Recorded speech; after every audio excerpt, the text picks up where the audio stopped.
మన సొసైటీలో నల్లగా ఉన్నవారిని అవహేళనగా తక్కువ చేసి చూడడం చాలామందికి అలవాటు. నల్లగా ఉన్నవారి కంటే తెల్లగా అందంగా ఉండే వారి పట్ల చూపే ప్రేమ ఎక్కువ. ఇప్పటికే చాలామంది తాము నల్లగా ఉన్నామని బాధపడుతుంటారు. కొందరు దీన్ని పట్టించుకోకుండా బాగా చదువుకొని గొప్ప స్థాయికి వెళ్తుంటారు. మరికొందరు అందంగా లేమని ఆత్మన్యూనతా భావంతో దేనిపైన ఆసక్తి చూపరు. ముఖ్యంగా చదువులపై శ్రద్ధ వహించరు. తోటి పిల్లలతోనూ సరిగా కలిసిపోరు.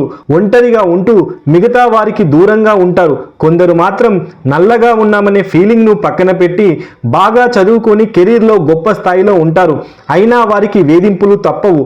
ఒక వ్యక్తి ఎంత గొప్ప స్థాయికి ఎదిగినా మన సొసైటీలో నల్లగా ఉండే వారి పట్ల ఒక రకమైన వివక్ష కనిపిస్తోంది. ఇదంతా ఎందుకు చెబుతున్నామంటే, కేరళ ప్రభుత్వ ప్రధాన కార్యదర్శి శారదా మురళీధరన్ తాను తన లైఫ్లో ఎదుర్కొన్న పరిస్థితులను ఈ మధ్య సోషల్ మీడియాలో పంచుకున్నారు. చిన్నప్పటి నుంచే నల్లగా ఉండడం వల్ల తాను ఎదుర్కొన్న ప్రాబ్లమ్స్ను అందరితో షేర్ చేసుకున్నారు. ప్రస్తుతం ఈవిడ కేరళ రాష్ట్ర ప్రభుత్వ ప్రధాన కార్యదర్శిగా పనిచేస్తున్నారు. చిన్నప్పటి నుంచే ఈమె ఒక బాధ అనుభవిస్తున్నారు. నల్లగా ఉన్నామంటూ తనను చాలా మంది హేళన చేశారని బాధపడుతూ ఉద్వేగపూరితంగా ఈ మధ్య ఫేస్బుక్లో ఒక పోస్ట్ పెట్టారు. మీరు నల్లగా ఉన్నారని డైరెక్ట్గా ఆమెతో అనకపోయినా కొంతమంది మనసులో మాత్రం ఆ భావం తప్పకుండా ఉండడం వల్లే సిఎస్ శారదా గారు ఈ పోస్ట్ను పెట్టాల్సి వచ్చిందని ఆమె కామెంట్స్ ఆవేదనను బట్టి తెలుస్తోంది. చిన్న స్థాయి నుంచి సిఎస్ స్థాయి వరకు అంచెలంచెలుగా ఎదిగిన నల్లటి ఆమె ఒంటి రంగును హేళన చేస్తూ 5 దశాబ్దాలుగా ఆమెను బాధిస్తూనే ఉన్నారు. కొంతమంది నలుపు అనే ముద్ర వేసి వెక్కిరించడంపై మొదటిసారి బహిరంగంగా శారదా మురళీధరన్ గొంతు విప్పారు. ఇది విశ్వం యొక్క సర్వవ్యాప్తి సత్యమైనప్పుడు బ్లాక్ కలర్ను ఎందుకు కించపరుస్తున్నారంటూ ప్రశ్నించారు. నల్ల రంగు కారణంగా తాను ఇతరుల కంటే తక్కువ అనే భావన గతంలో తనలో ఉండేదని, తన పిల్లలు మాత్రం నలుపంటే అందం అంటారని ఎప్పుడు ఈ విషయాన్ని తనకు గుర్తు చేస్తుంటారని చెప్పారు. తమ పిల్లల మాటలు నలుపు వర్ణంతో విలువను, అందాన్ని గుర్తించేలా చేసిందని ఎంతో గర్వంగా చెబుతారు శారద.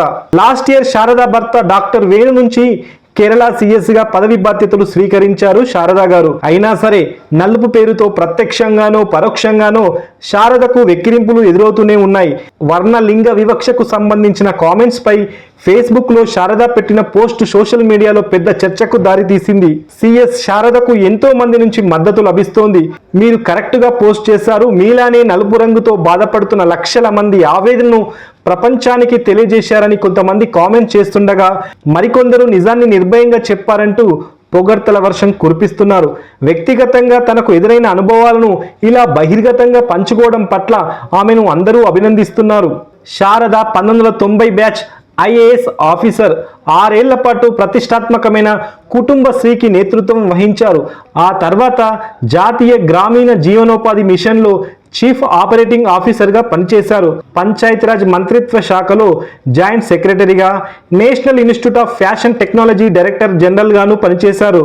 అంతేకాదు త్రివేంద్రం జిల్లా కలెక్టర్గా, షెడ్యూల్ కులాల అభివృద్ధి కమిషనర్గా ఇలా ఎన్నో ఉన్నత పదవులు నిర్వహించారు. అయినా ఆమె ఈ పోస్టు పెట్టారంటే ఎంతలా బాధపడి ఉంటారో అర్థమవుతుంది. శారదా మురళీధరన్ తన భర్త వేణు పదవీ విరమణ చేసిన తర్వాత ఆయన స్థానంలో గత ఏడాది ఆగస్టు 31న సిఎస్గా బాధ్యతలు స్వీకరించారు. అప్పట్లో ఆమె నియామకం అందరి దృష్టిని ఆకర్షించింది. ఎందుకంటే కేరళ చరిత్రలోనే తొలిసారిగా భర్త నుంచి ఆమె చీఫ్ సెక్రటరీగా బాధ్యతలు స్వీకరించారు. వాస్తవానికి జాతి వివక్షకు మించిన అతిపెద్ద రోగం వర్ణ వివక్ష. మనుషులంతా ఒకేలా ఉంటే ఏముంది ఘనత అని పెద్దలు అంటుంటారు. కానీ కొందరికి అవేవీ పట్టవు. ఒక మనిషి తన శరీర రంగును బట్టి చిన్నబుచ్చేలా మాట్లాడేస్తుంటారు చాలామంది. అవతలి వ్యక్తి ఎంత పెద్ద విద్యావేత్త లేదా అధికారి అన్న కనీస స్పృహ కూడా ఉండదు. ఇప్పటికీ ప్రపంచవ్యాప్తంగా చాలామంది నలుపు రంగు చర్మం కలిగి ఉండడం వల్ల వివక్షను ఎదుర్కొంటున్నారు. నల్లగా ఉండడం వల్ల ప్రజలు అనేక రకాల వివక్షలకు గురవుతున్నారు. ముఖ్యంగా ఉద్యోగం చేసే సమయాల్లో ఇది ఎక్కువగా కనిపిస్తుంటుంది. నల్లగా ఉండడం వల్ల ఉద్యోగాలు రాకపోవడం, తక్కువ జీతాలు ఇవ్వడం వంటివి కొన్ని చోట్ల జరుగుతూనే ఉన్నాయి. నల్లగా ఉండడం వల్ల కొందరు విద్యార్థులు స్కూళ్ళల్లో, కాలేజీల్లో వివక్షకు గురవుతున్నారు. తోటి ఫ్రెండ్స్ ముందు అవహేళనకు గురవుతున్నారు.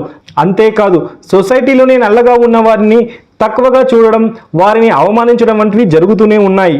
నలుపు రంగు చర్మం కలిగి ఉండడం వల్ల ఆత్మన్యూనత భావం అనేది ఒక తీవ్రమైన సమస్య. ఇది వ్యక్తుల మానసిక ఆరోగ్యం, సామాజిక జీవితం, వృత్తిపరమైన జీవితంపై గణనీయమైన ప్రభావాన్ని చూపుతుంది. సినిమాలు, టీవీ షోలు, ఇతర సోషల్ మీడియా ప్లాట్ఫామ్స్లలో తెల్లని చర్మం కలిగిన వ్యక్తులనే ఎక్కువగా చూపించడం వల్ల నల్లని చర్మం కలిగిన వ్యక్తులు తమను తాము తక్కువగా అంచనా వేసుకుంటారు. నల్లగా ఉన్న వాళ్ళు కూడా సినిమాల్లోనూ నటిస్తూ మంచి పేరు తెచ్చుకున్నారు. నలుపుపై ఉండే వివక్షను అంతం చేయడానికి అనేక స్వచ్ఛంద సంస్థలు, వ్యక్తులు కృషి చేస్తున్నారు. అయినా మార్పు పెద్దగా కనిపించడం లేదు. వర్ణ వివక్షను వ్యతిరేకిస్తూ చాలా దేశాలు చట్టాలు కూడా చేశాయి.